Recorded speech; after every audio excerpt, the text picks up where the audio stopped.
The Sound Off Podcast. The show about podcast and broadcast. Starts now. Amanda, why have you done this? What a way to start. This is actually a dream. I'm so excited to have done this.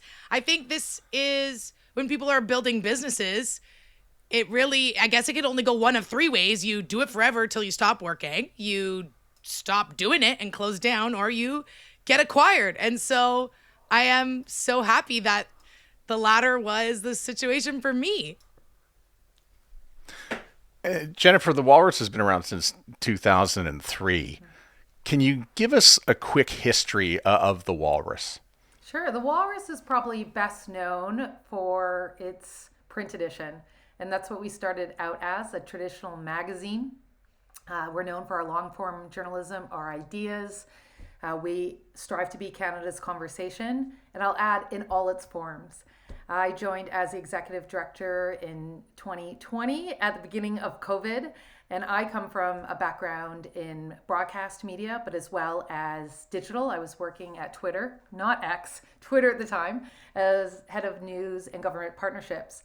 And our retiring executive director, Shelley Ambrose, said, actually, maybe COVID lockdown is the perfect time for me to join because we were all working in digital overnight. We were all on Zoom. We were all using all the digital tools that were available to us. So as I came on, we started growing our digital presence. And that was everything from our events, which take place in person across the country. Those moved online. It was, taking, the couple of podcasts we had done and really focusing on our growth when it comes to custom content in digital forms, including podcasting. And it's also growing our reach at the walrus.ca and in partnership with Apple News, our newsletter. So this opportunity was right in line with what we've been working on. And ultimately, while we are still a big fan of the magazine format, if you will, the way people experience the Walrus, it's wherever they are looking for conversation, for stories, for ideas. And podcasting is a very popular format for that. So it's just a natural fit. How many times a week does somebody say, "Are you the person from Much Music?" It still happens.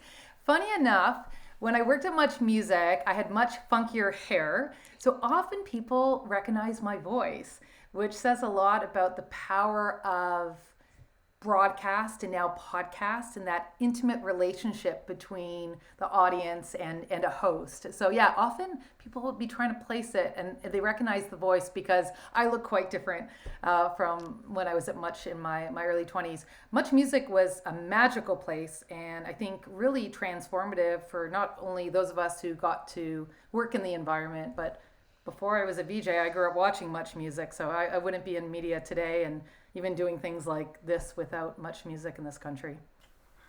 Is it safe to regard you as part of the second wave or the second generation of Much Music personalities? It's a good question.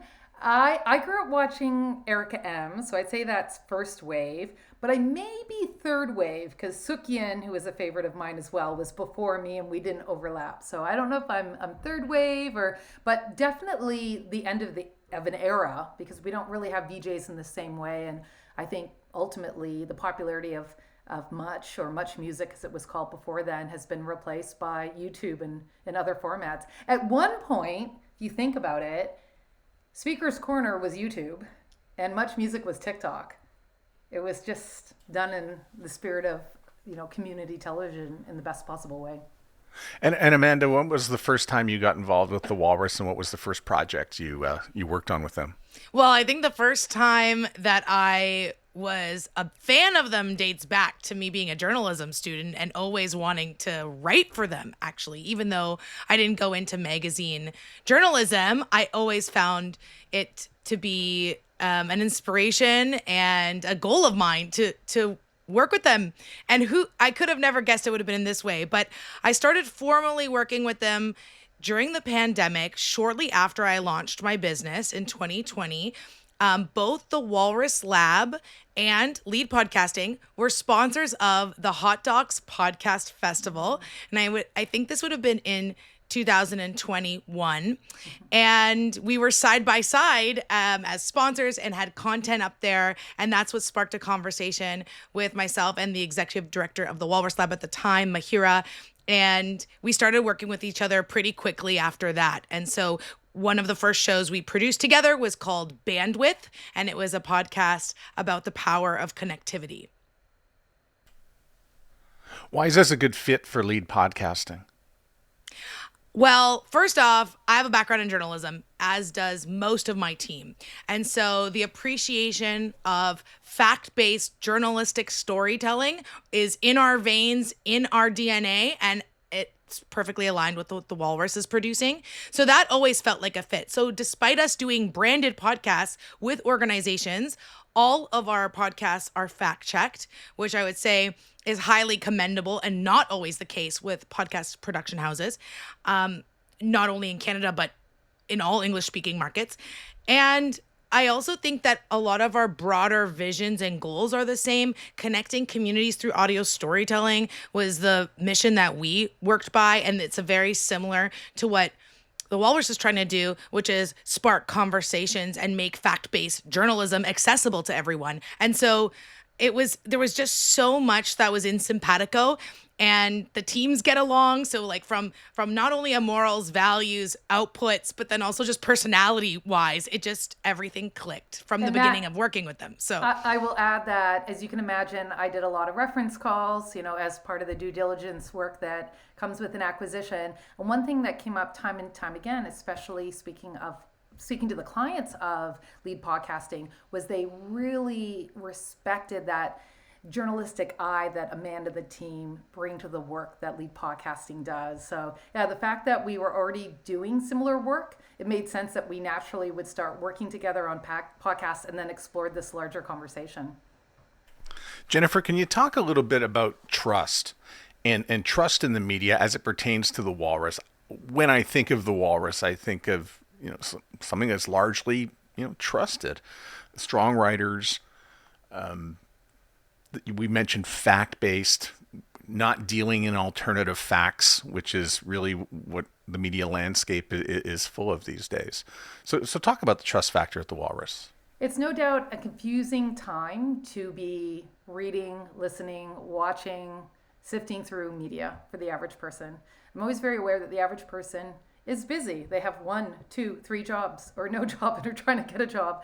And if I'm honest right now, I'm looking at my tabs. I think I probably have 30 tabs open. There's a lot of information coming at us, from our computer screens to our phone screens to even just walking down the street. There's just so much going on. One of my favorite things to do is, I think we need a term beyond eavesdropping. I love seeing what people are doing on their phones when I'm in transit, what they're scrolling, and they're taking in a lot of information.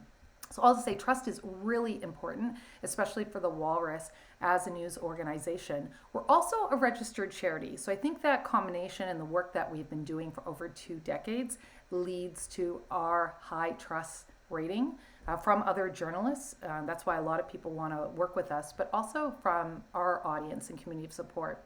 Saying that, we have partnered with Proof Strategies, and they do an annual trust rating. And I know that trust is down. Trust is down in media. Trust is down in government. Trust is down in faith-based institutions. Trust is down at large. So we do have to work really hard to not only do work that people will want to spend time with and then share and ultimately endorse, but explain how we do the work and what fact-checking means. Not only are a lot of podcasts not fact-checked, but a lot of journalism orgs don't have the resources anymore to fact-check, maybe like they would have 10 years ago, 20 years ago. So for us, as Canada's Conversation, not only do we have to make sure that we are telling and covering the most important stories of the day, but also explaining how that work is done. And I think that's why audience engagement is so important. And that's why I love talking about the work we do on podcasts or responding to regular people emailing to the Walrus with questions. I think it's by doing good work day in and day out, but also really answering questions and being part of curious conversations. So I regret that I have to explain this to people, because there's a generation of people who don't understand what fact-checking truly is. If you give an interview to somebody who is writing at the Walrus, somebody's going to follow up with a phone call, and they're going to verify the things that are in the article. And they're going to ask you, did you say this? Is this true? Can you corroborate where this came from? That's what real fact-checking involves. But today we see the fact-checkers on CNN. There's some person who's randomly Googling something as quickly as possible. And so this purchase of lead podcasting, to me, makes sense. And Amanda, you're going to speak to this, and that's trust in podcasting. Why is it that podcasting sort of leads the way when it comes to trust? Well, Jennifer alluded to this earlier, that people really connect with the power of voice. We see this with podcasting. Listeners are building parasocial relationships with their podcast hosts. They are seen as one of the most trusted outlets right now. We already know this from the last US election, that most voters got their information and based their decision because of podcasts. And so we know that this was the case with radio, podcasts being on demand, accessible, and quite niche leads to these highly devoted and engaged audiences. And so, especially with audio only podcasts, which is most of what we're creating at Lead and most of what Walrus is creating as well. We could talk about video separate. There is a discussion to be had there, but the audio only content that is being made is quite powerful. I will say I have found, as someone who's a big fan of podcasts, if I think about when I'm listening to a podcast, it's often in these intimate moments of our lives. Like I'll be making dinner or like winding down before I go to sleep or in transit. Like it's real quality time. So yeah, it does feel like you know the podcast host, hence the parasocial relationship. But it's spending more time than you would with a post you would see on social media. So another aspect where I thought, oh, this makes complete sense, has to do with the media landscape in Canada. And I don't mean to get political, but I'm going to get political. And we look at Bill C-11, which has done damage to especially publications like the Walrus. But, you know, any radio station, there's no relationship with Meta anymore because content involving news is no longer distributed through Meta. It could be suppressed by Google if it wanted to. So did this make podcasting just more appealing for the Walrus? It's a good question. I think for any media organization, whether you are an established brand like the Walrus, whether you're a media startup, whether you are like truly legacy media and trying to stay relevant, it requires Cirque du Soleil flexibility, because on one hand, on any given day, you have your strategy, you have your plan for the next 3 years, and then there's a new piece of legislation, or there is a snap provincial election or a snap federal election, and the funding models are always changing. And, right now it's generative AI that's saying, hold my beer. And we should really be talking about the AI News Act and how quickly we're going to need legislation to ultimately support publishers. We've had a lot of clunky, awkward legislation that was designed to support publishers, but the end, I think, leaves the average person confused why they can't post or share news on Facebook and Instagram. And when you explain the Online News Act, they already fall asleep because it's like quite boring to explain legislation to the average person that just wants to share reliable news and information or something cool that they read with a friend. Then when we get into, amendments to the Broadcasting Act, copyright, again, this is like a policy conversation. So I appreciate that the government of Canada and around the world, governments are trying to figure out, how we can best level the playing field. I think for us at the Walrus, while we started as a magazine and that print edition is still a very popular format, our largest audience is interested in finding us in the spaces where they like to spend their time. And for some people, that's going directly to the walrus.ca. For some people, that's Substack or Reddit. And for a lot of people, it is podcasting. When I'm out and about talking to friends at parties or attending a conference, more often than not, someone says, I was listening to a podcast, or I'll flip you the link to the podcast, or you have to hear this episode of, like, insert their favorite podcast. And while the Walrus has been doing a lot of work in that space. There is so much more room to grow, especially in partnership. I'm so excited to work with Amanda and the talented team at Lead Podcasting, but also to really develop our own Canadian podcasting culture and ecosystem. And that started earlier this year when Terry O'Reilly reached out to a lot of us to say, hey, can you put a maple leaf on your podcast image so that audiences can deliberately listen Canadian? And we've done that, but I think often if you look at the top 10 podcasts in any given category, they're usually American, and there's no reason they can't be Canadian. So Lead Podcasting and the Walrus Podcast coming together under the Walrus Lab, I think that's a step forward. And listen, all the questions right now are political questions. We're in highly political times. So when I think of podcasting, I try to get people to think about books and magazines, more magazines than anything. In terms of the style? As opposed to radio. So I think a lot of people think, oh, podcasting and radio, it's a natural fit. And it's not.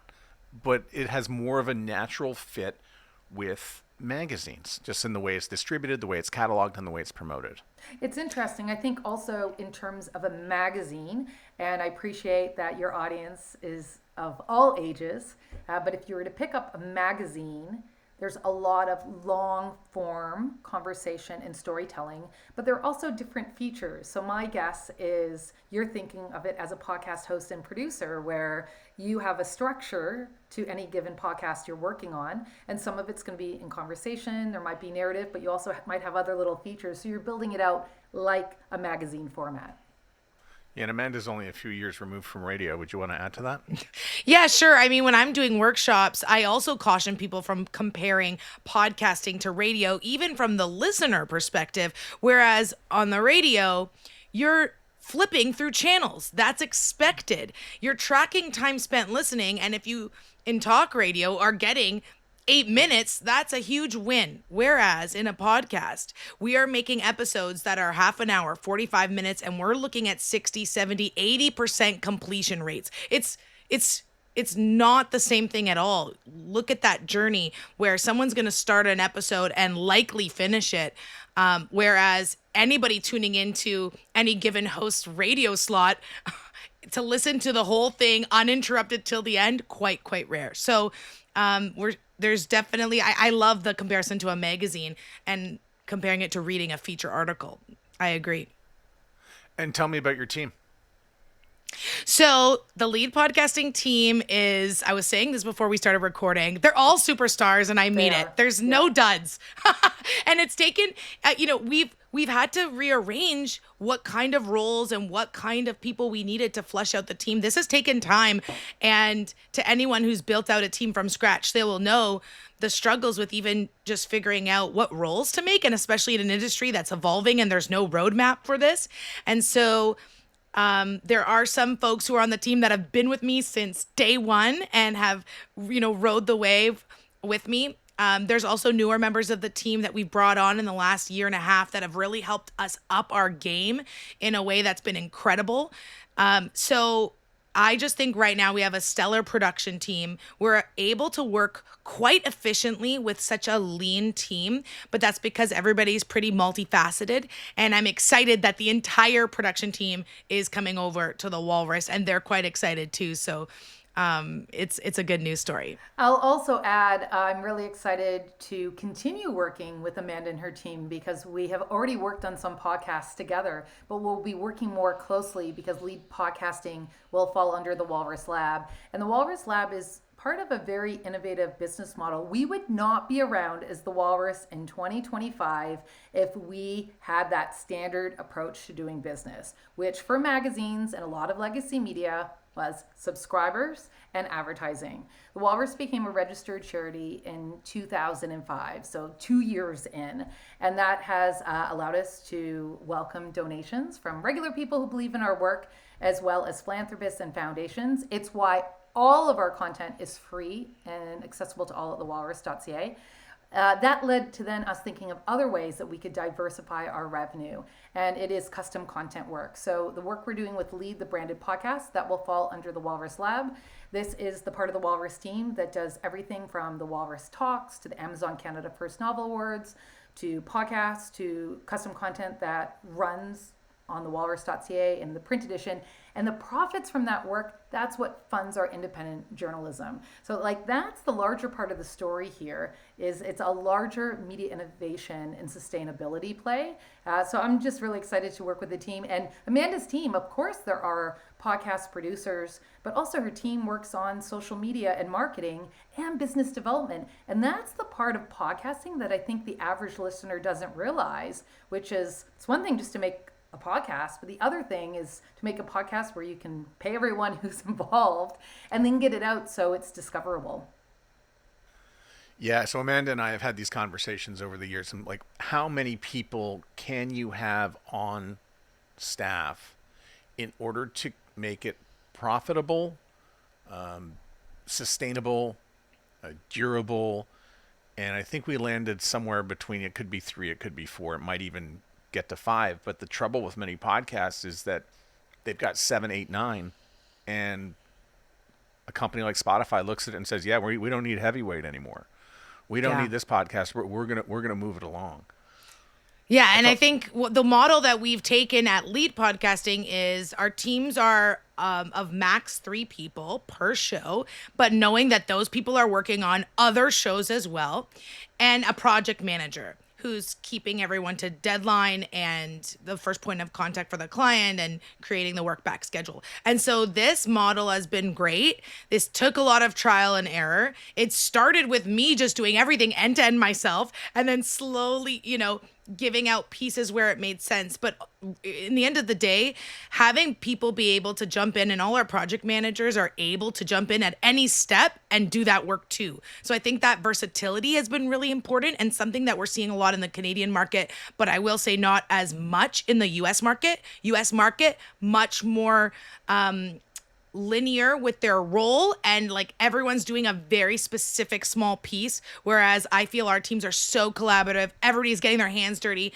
and everybody could pick up where someone else left off if somebody has to take a step back. We also have a bilingual team, which is huge, and I think that's been a struggle for a lot of Canadian production companies, because the French market is very insular, but luckily we have some strong roots in Quebec and some brilliant bilingual producers who are able to be part of what we're creating, and it allows us to have this not just purely translated different episodes, genuinely adapted and French first content for those audiences, which is important for success in that region. Now, Matt, because you brought up Much Music, I have to share this story.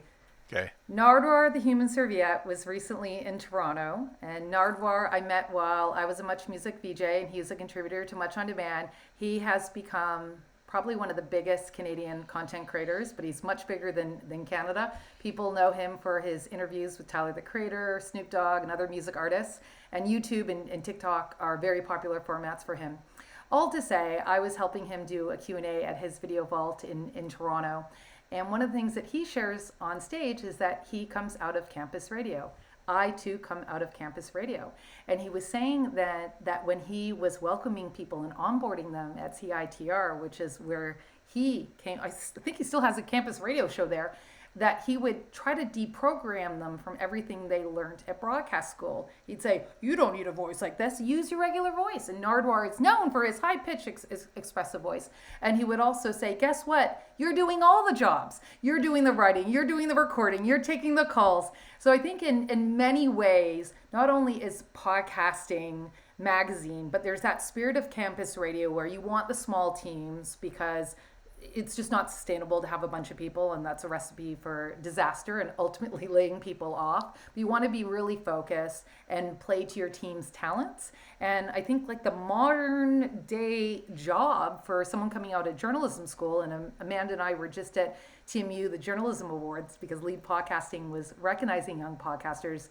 The modern day job is someone who can do a bit of everything. Gone are the days where you'll only be an editor and only be a writer. And I know for some people that's overwhelming, or they are, missing the idea of magazines or journalism from the 80s and 90s like they saw in the movies. For me, it's all about adaptability, and generative AI is definitely changing and challenging the ways we traditionally work. but there will still be opportunities because we're the ones creating the content that the AI companies need, especially local Canadian content. So I think it's having those different skill sets. And I think the best podcast teams, no one is just a producer. They are often a producer and doing business development, or they're doing business development and they have ideas for marketing as well. So you touched on something that I have to tell a lot of broadcasters. And that if you want to go into podcasting, there's so much you need to unlearn before you can get into podcasting. And so anybody who comes into podcasting without any experience is actually ahead of a broadcaster, because you do come in with a lot of really bad habits that it just takes time to unlearn. What are some of the top ones? I'm curious. What would you say for bad habits? Time and temperature. Talking about what we had for breakfast. I know broadcasters are good at getting to the point, but there's generally some really bad intros sometimes to get in there. I think not understanding that your content is evergreen is the biggest hurdle, because so often it's got to be now. And how soon is the content that you're talking about in this podcast going to be stale dated? You really want to think about creating evergreen content. When you do podcasts. Well, that's where it does come back to the magazine idea. So the stories that we post at the walrus.ca are timely, but the goal is that someone could read them in a year, in 10 years. And again, this is why it becomes very relevant and of interest to AI companies, right? Ultimately, because people are going to be coming to chatbots. They already are asking questions. And I also think with podcasts, when we get it right, it's something like much bigger than a message or a guest, right? You're actually exploring something that pushes us all, right, to think out loud together. And even something as simple as voice. So, talking and creating a headphone experience as opposed to a speaker experience in the car. I don't want to, I do think that radio people, they talk at you and podcasters talk to you. I love that. I know it's only day one, but let's have the video talk. What is the video strategy going forward? Well, I can talk. Okay. I'm laughing because, of course, we're recording on video because audio is video, video is audio. But of course, Amanda, I'll let you start things off. Well, I'll just say what the state of the union has been with clients at Lead Podcasting. So we started as an audio-only podcast production house, and actually up until just this year, we were 95% audio-only. I would say we were very responsive on the video front. We didn't want to start pushing it unless our clients were asking for it. We always would have the conversation around the strategy around it, but we have so many recurring clients, and all of them had built it around an audio strategy. And if we were incorporating video, what we started doing was incorporating one, social clip video or one flagship conversation that we really wanted to point to. So we were easing into it. So we do have some hybrid podcasts that are audio and certain episodes are video by strategy. But we do have two quite large video podcasts that will be launching within the next year.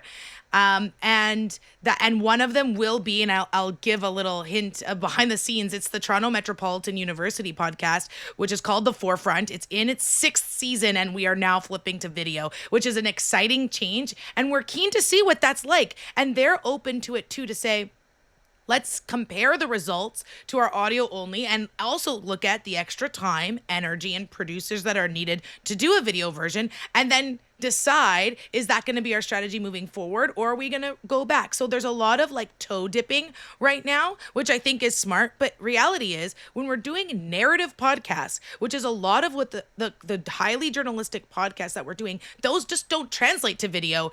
Those are so strong because they're audio only. So there's always going to be this piece that is audio only, and that's tied to those shows that are formatted that way. And then when we come to more of our chat casts, and so that Forefront is an example. That was a narrative podcast that's now flipping to a chat format in order to play to that video audience. And now we're going to see. So that's going to be a really good anecdotal experiment for us to track, but I like to be driven by numbers. What are we seeing? Are we achieving the results? And then let's do something strategic, not just because of a trend, not just because someone on your team says that would be fun. Let's take a strategic approach to all of this and make sure we're going to get what we want out of it. Yeah, and I think working with partners in branded podcasts, it's really important in the client work, because that's ultimately what this is, right? Lead podcasting is known for their client work and branded podcasts. That's what we've been doing with the Walrus Lab. It's making sure the client's goals are very clear. Like, what is it that they are going to determine success with? What are the metrics that are important to them? And it could be different depending on the client. So if someone wants to experiment in video because they've read articles, they realize they need a presence on YouTube, that will change the podcast and the resources available. I think often people forget how much it costs to make a podcast that can reach people and is of high quality and has a path to more than one season. We are big on pilots of the Walrus, so trying things, testing them out, and we have been doing more and more work on TikTok. All of our events are on YouTube, and something we've been interested in is what would it look like taking a podcast even just with like a simple presence on YouTube for the purposes of search, because as we know, there are so many YouTube videos that are really just audio with an image or audio with like a moving graphic. So even some kind of like entry level opportunities for video podcasting. But so excited to be working with the podcast that Amanda mentioned, because lead podcasts are now the Walrus podcast. And ultimately, I think there are a lot of people who remember, wasn't long ago, about 8 years ago, where all the media orgs were told to move to video, and that didn't last long. So I think it's about being really focused and it being part of a larger strategy. And it is for lead, it is for the Walrus, and the question is it for the clients that we work with? And Amanda, how do we judge the effectiveness of a podcast? Because it's maybe downloads, but it's probably well beyond that.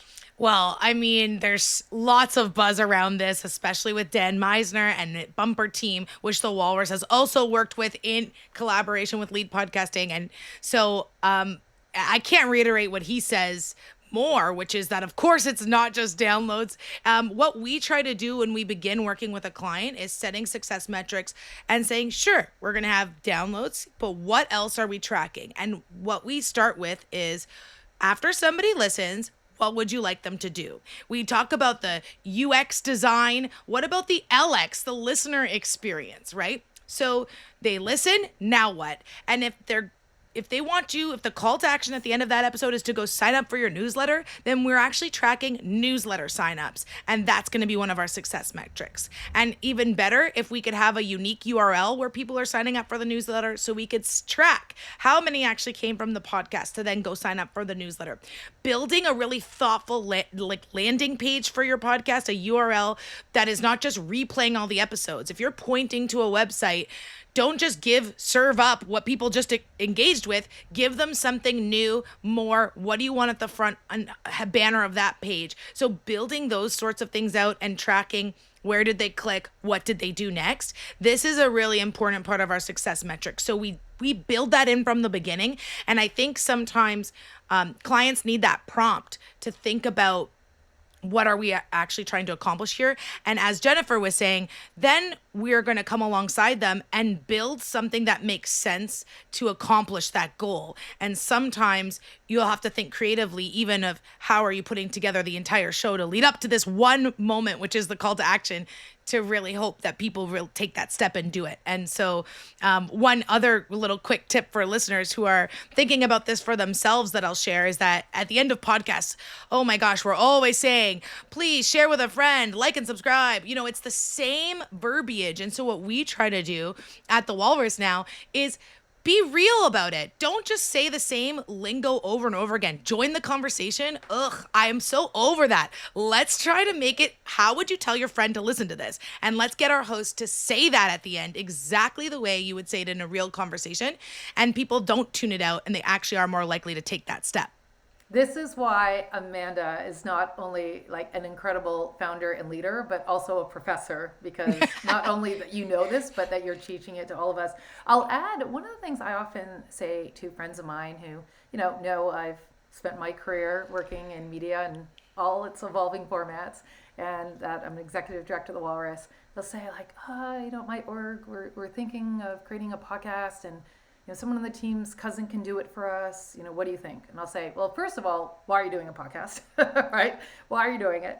And then second of all, do you want a podcast to engage your current audience? Because if it's just to engage the current audience, followers, donors, especially if you're a nonprofit, then yeah, maybe that person's cousin is great. Like if it's a tool and you just want like a quick and dirty way in, that might be enough. But if you want a new audience, then you really have to have something that's worth someone's time. And also because the Walrus has an audience, this is where this partnership with LEAD is. Not only do we have the best of the best in terms of podcast production and marketing, but we have an audience of people who are interested in Canada's conversation, in storytelling, in ideas, in this very thing. So I always encourage people, like, who exactly do you want listening to your podcast? Are they already in your universe, or are you inviting them in? And then to Amanda's point, if they make it to the end of an episode, what do you want them to do? What comes next?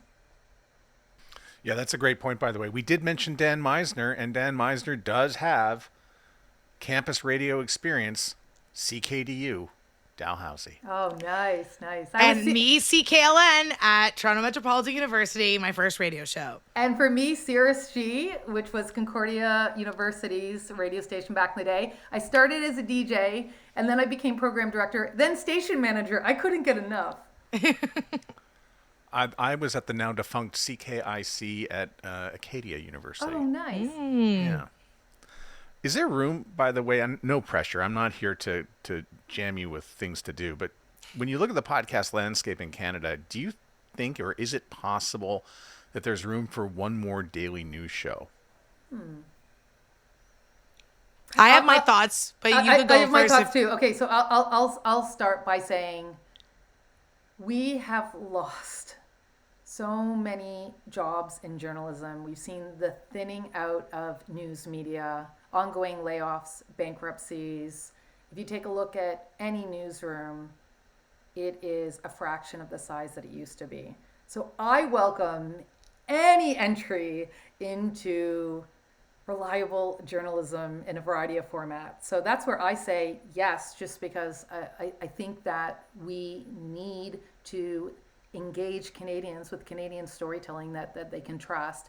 And in the news format, it's not just a chat cast, but it's usually hosted by a journalist, and there's a news producer involved. So I think there is more room. Saying that, I'm curious what Amanda has to say, because I know something that a lot of regular people struggle with is where to find podcasts. And when you just want to listen to something, you're kind of like, where do you begin? And it can be tough to really make it on the charts. So I think it depends who's asking. That's what I was going to say. Do we need somebody in their basement trying to put the load of a daily podcast on their shoulders and make it successful in Canada? Probably not. That's not where I'd recommend a newscaster to begin.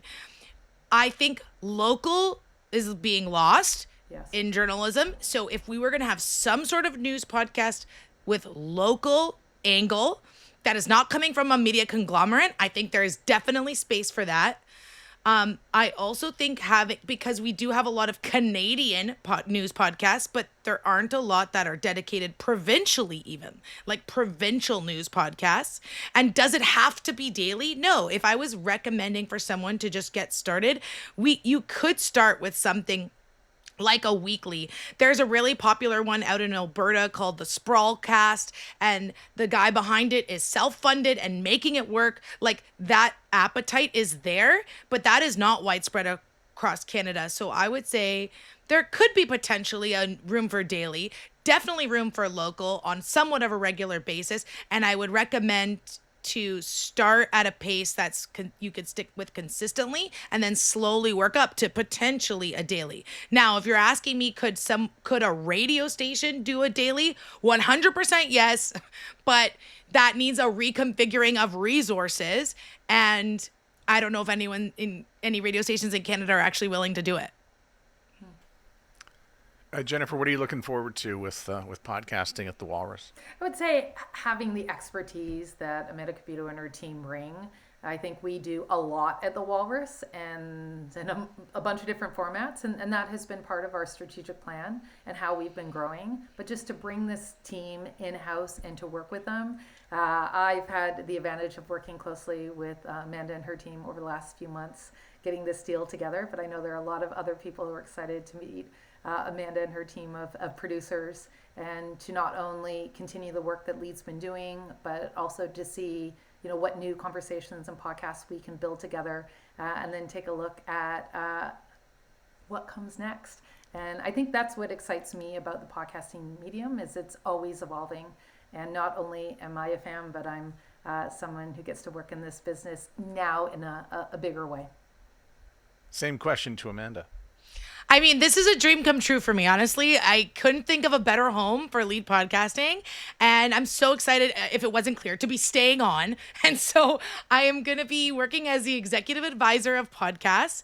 And that's also a dream title, which I think I invented, and the Walrus accepted it. So I'm really lucky to be able to now be focusing on growth, talent coaching, strategy, and letting the team really do their thing with production and not being so much into the operations and daily grind of the production house. And so I'm really excited about the opportunities that that's going to bring for me and this next chapter of my career. It's also going to allow me to have some space to continue to do things around my books, Let's Talk Podcasting and Let's Talk Podcasting for Kids, and continue to teach both at Seneca and Toronto Metropolitan University, which I also think is that's such a win-win, because not only am I helping the next generation of audio storytellers, but then so many of the people on the team were my former students. So I also get to help recruit the best of the best. So that's what it's going to be looking like for me personally. And there's just a lot of buzz and excitement around all of this, I think, from both sides. Well, the only lie told here today was when I said it would be about 15 minutes. There's just so much to say. We're podcasters. Let us talk.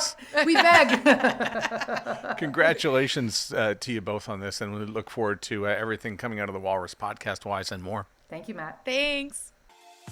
The Sound Off podcast is written and hosted by Matt Cundill. Produced by Evan Serminski. Edited by Chloe Emo Lane. Social media by Aiden Glassy. Another great creation from the Sound Off Media Company. There's always more at soundoffpodcast.com.